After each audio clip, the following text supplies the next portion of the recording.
relation avec les projections.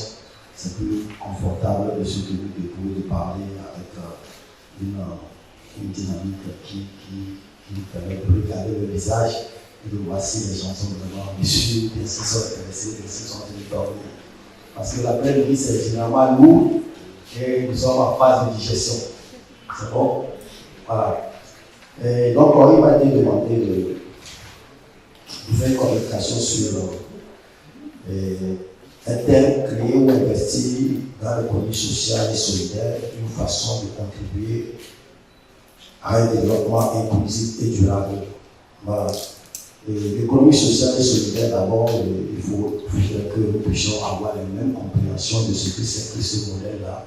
C'est un modèle qui paraît un peu trop nouveau et pour beaucoup de gens, surtout quand on est en face des jeunes. Pourtant, c'est une économie de la jeunesse. Voilà. C'est un modèle économique qui est porté par les jeunes. Donc, l'économie sociale et solidaire, c'est un modèle économique, c'est un concept qui n'est pas nouveau que ça. Et ça date depuis le début même des siècles, puisque c'est avec ça que le grand-père, le grand-parent, les premiers ont commencé à échanger. Donc l'économie telle que nous la connaissons aujourd'hui n'existait pas. C'est avec la révolution industrielle que ce modèle économique dans lequel nous vivons est apparu. Et depuis, on a l'impression qu'elle est devenue la norme. Donc, nous réfléchissons et ne pensons que par l'esprit marginal. Qu'est-ce que je gagne? Combien je dois gagner? Il faut maximiser le profit. Voilà. Donc, l'actuel modèle dans lequel nous sommes, c'est l'économie capitaliste. L'économie qui met le capital au centre de l'activité. Et elle est dominée par les entreprises à but lucratif. Voilà. Donc, en face, il y a le modèle économique social et solidaire qui est porté par les entreprises à but non lucratif. Pour faire simple. Donc, l'économie sociale et solidaire, c'est une économie, contrairement à l'économie capitaliste, préfère mettre l'humain au centre de l'activité plutôt que le capital. Donc, on parle d'économie sociale et solidaire quand l'entreprise, parce que même quand on parle des organisations à but non lucratif, il s'agit également des entreprises. Parce qu'une entreprise, c'est avant tout une organisation. Donc, l'entreprise est la cellule qui porte l'économie, toute l'économie. L'entreprise, que ce soit l'État, que ce soit les privés, l'économie même se passe dans les entreprises. Parce que c'est au travers de l'activité des entreprises que tous les agents économiques sont rémunérés. C'est pour ça que l'entreprise, quelle que soit sa forme juridique, elle est au cœur de tout modèle économique.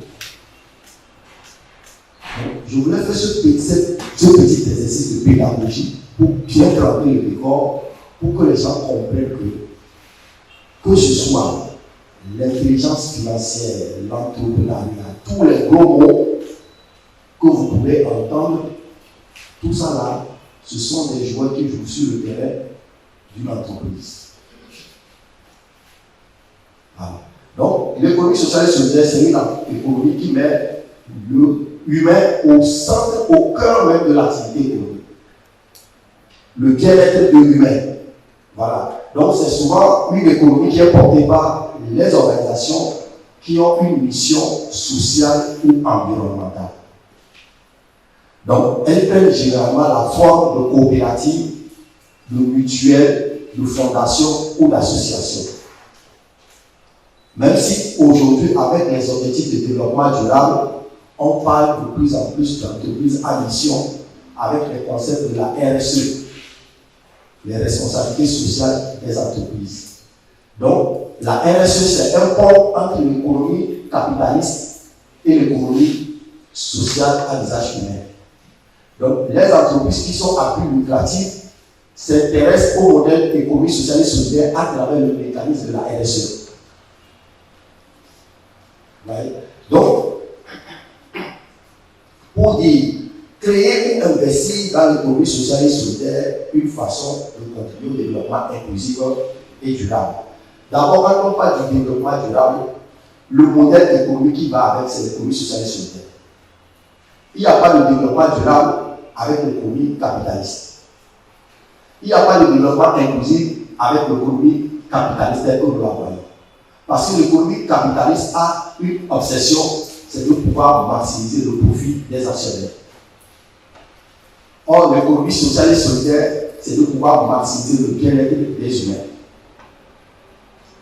Donc, vous voyez qu'aujourd'hui, si on vous demande d'investir sur un terrain, et quand on parle de l'investissement, il faut savoir qu'il y a un élément qui est très important à prendre en compte, le risque.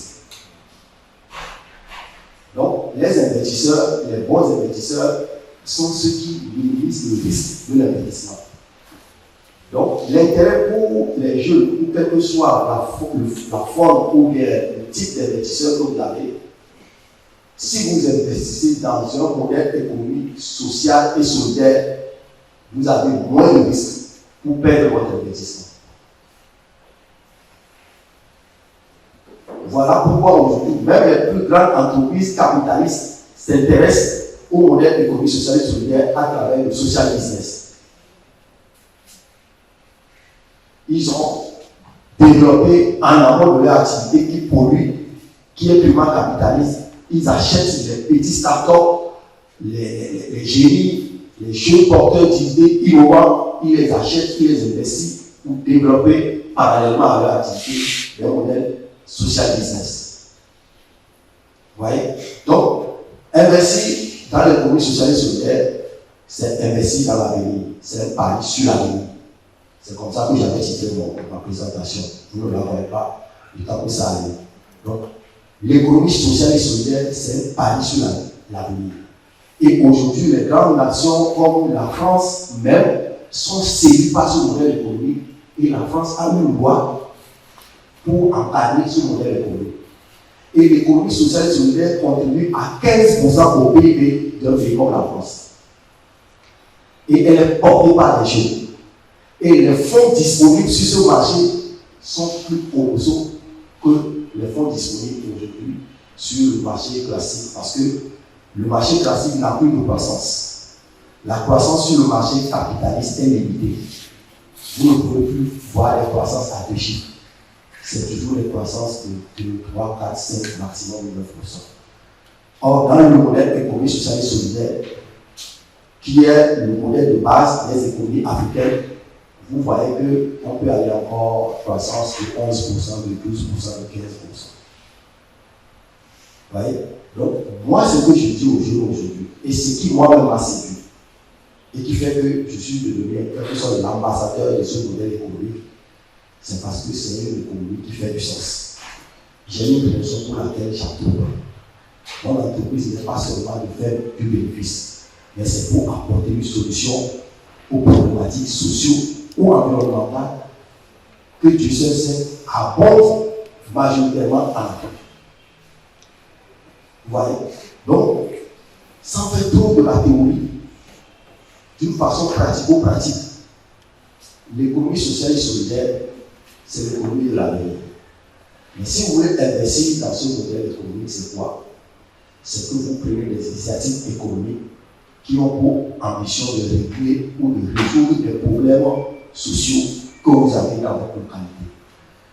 Je vous donne un exemple. C'est ce que nous appelons aujourd'hui l'économie informelle chez nous. Le vendeur d'alcool qui est dans le quartier, c'est que l'économie sociale et solidaire. Le vendeur de comptes, ce sont ces acteurs-là, ces agents économiques-là qui font vivre le quartier, le village et toute la commune par leur activité. Pourtant, on les marginalise, on dit qu'ils sont de l'économie informelle. Ils ont des problèmes d'accès au financement. Ils n'ont pas de cadre réglementaire. Mais un rapport du Bureau international du travail, le BIT, sorti en 2019, révèle que 83% des emplois créés en Afrique sont créés par l'économie informelle. Ce qu'ils appellent informel. Moi, je ne sais pas plus ça, bien sûr, informel, parce que une économie, c'est une économie. Soit elle a une vision capitaliste, soit elle a une vision humaine. Voilà. Maintenant, si on a décidé de le mettre formel, c'est parce que ça ne permet pas à l'État de collecter les ressources fiscales. Voilà. Donc, je vous assure, vous êtes jeunes. La semaine prochaine, depuis l'année passée, nous avons commencé à organiser un forum national sur l'économie sociale et solidaire. Et cette année encore, nous sommes à notre deuxième édition. À partir de lundi jusqu'à mercredi, à Agora-Senghor, nous serons là-bas pendant 3 jours pour parler de l'économie sociale et solidaire dans tous ses formes. Donc, ça séduit. Moi-même, ça m'a séduit. Moi-même, je suis chef d'entreprise. J'ai 4 entreprises bâties dans le modèle économique classique. Mais heureusement que ce sont des entreprises qui sont dans des secteurs sociaux, comme la santé. Et là, je suis président d'une ONG aussi qui travaille sur la question des personnes âgées.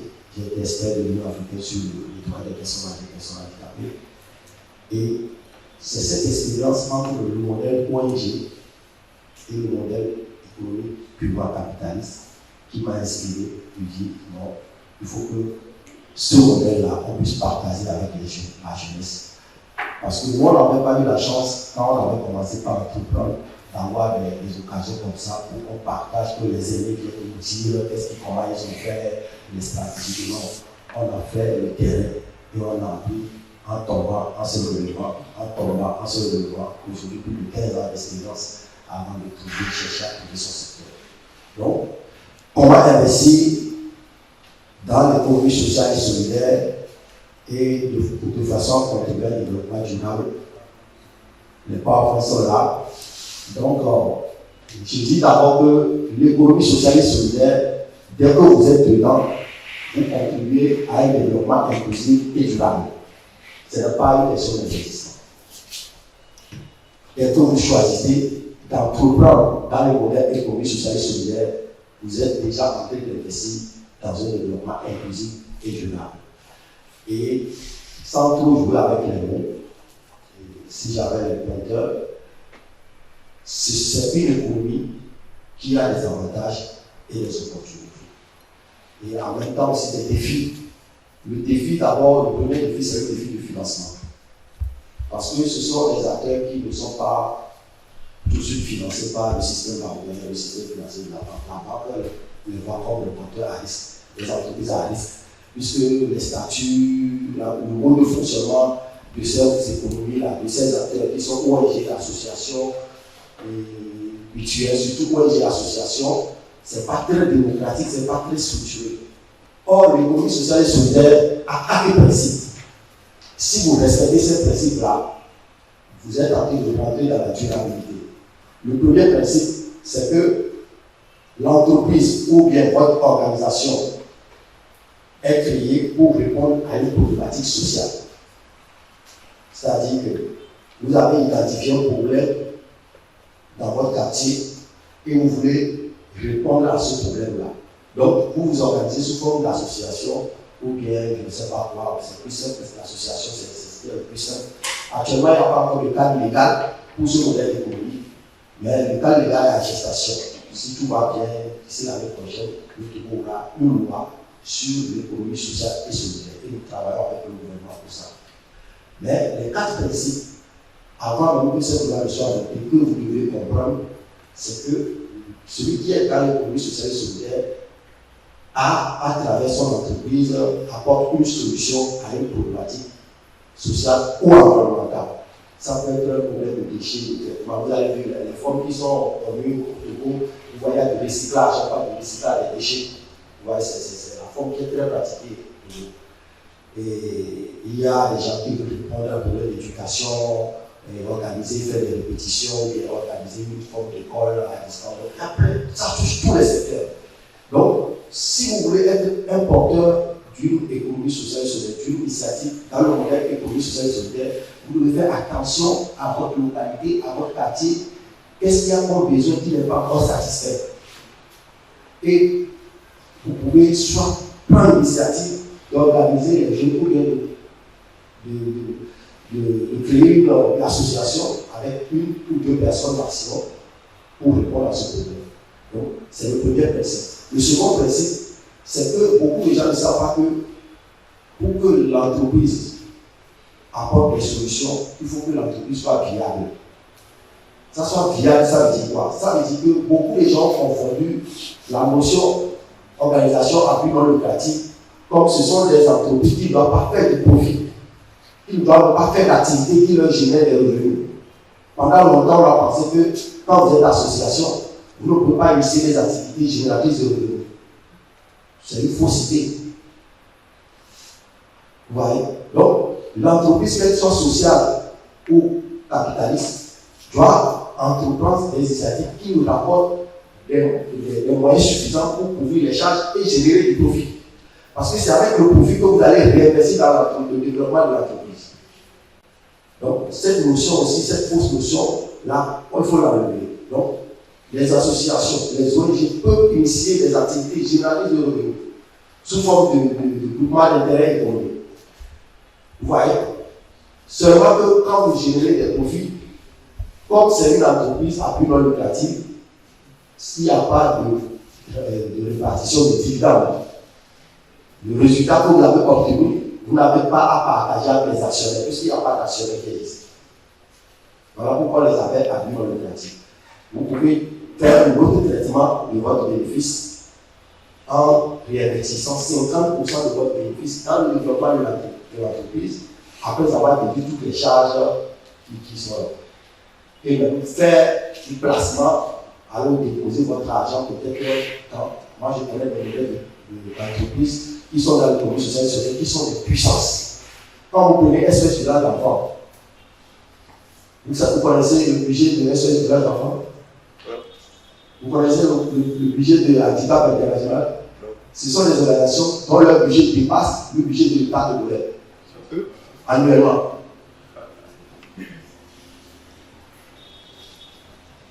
Médecins sans frontières, tout ce que vous voyez comme ONG internationale, ce sont des entreprises sociales puissamment, financièrement puissantes. Et ils détiennent des actions dans des grandes entreprises, vous serez surpris.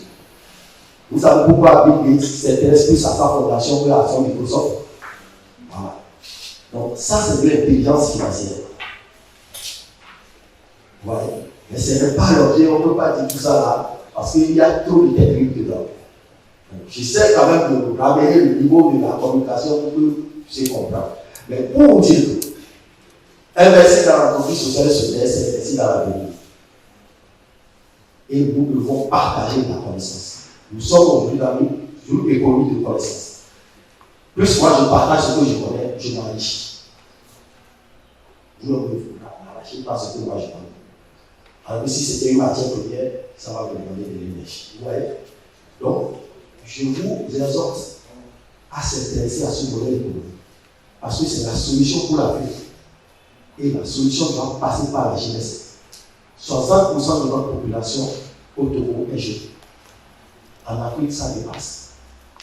Et en France, c'est les jeunes qui portent l'économie sociale et solidaire.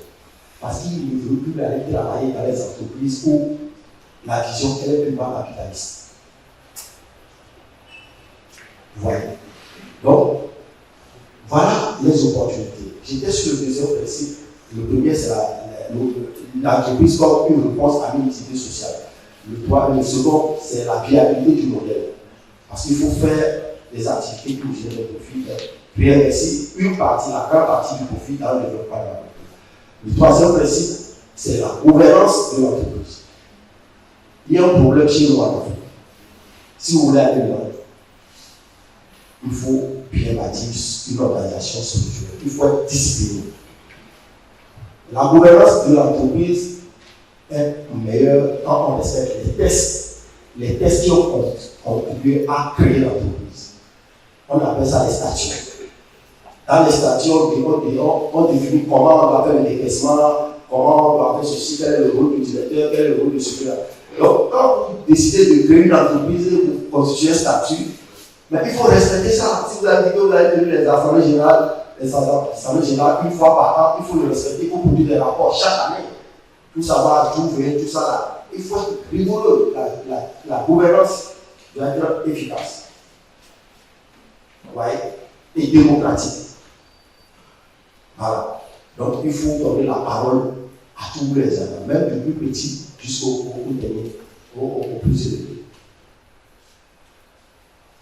Donc, viabilité du modèle économique, réponse à l'utilité sociale, gouvernance de la structure et lucrativité limitée.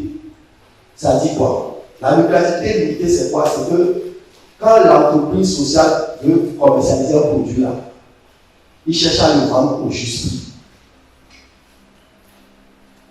Même si le client il est seul sur le marché, il arrive à donner un prix de son produit là qui soit accessible à tout le monde. Parce qu'il veut répondre à un problème.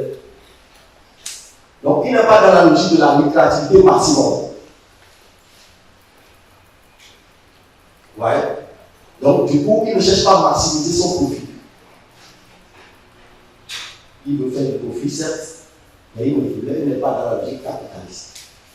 Voilà les 4 principes qui gouvernent les entreprises ou les organisations dans l'économie sociale et solidaire, qui fait sa durabilité, qui fait que les emplois créés dans le modèle économique social et solidaire sont des emplois durables et de qualité, parce que l'entreprise a mis le bien-être de ceux qui travaillent au cœur de son modèle économique. Ça dit que si elle fait un problème de difficulté financière, l'entreprise préfère trouver une autre alternative de licencier, de compenser. Mais si c'était dans le modèle économique classique, la meilleure stratégie, une bonne gouvernance, il y a conjoncture économique, c'est de compenser, c'est de diminuer le personnel. Et en bon financier, quand on fait l'analyse des comptes, tout ça, là, vous voyez que le compte pour la charge du personnel représente généralement 60% du chiffre d'affaires de la marge commerciale. Vous voyez? Donc, si vous voulez augmenter la marge, le résultat, il faut couper là où le poste qui coûte plus cher dans l'entreprise. Donc, voilà les principes et les valeurs qui font qu'aujourd'hui, le comité social et solidaire, ça attire les gens, ça intéresse les jeunes, et ça leur donne du sens, et ça apporte vraiment des solutions durables. Voilà. Donc, voilà juste le donc, et je pense que pour payer, je ne sais pas si je suis dans le temps, il reste combien de minutes. J'avais 45 minutes, c'est ça? Et il me reste combien? 5 minutes. Je voulais juste parler sur la question de l'investissement. Quand on est dans la logique de l'économie sociale et solidaire, il y a une forme d'investissement qui va avec, qu'on appelle investissement socialement responsable ou investissement d'impact. Voilà.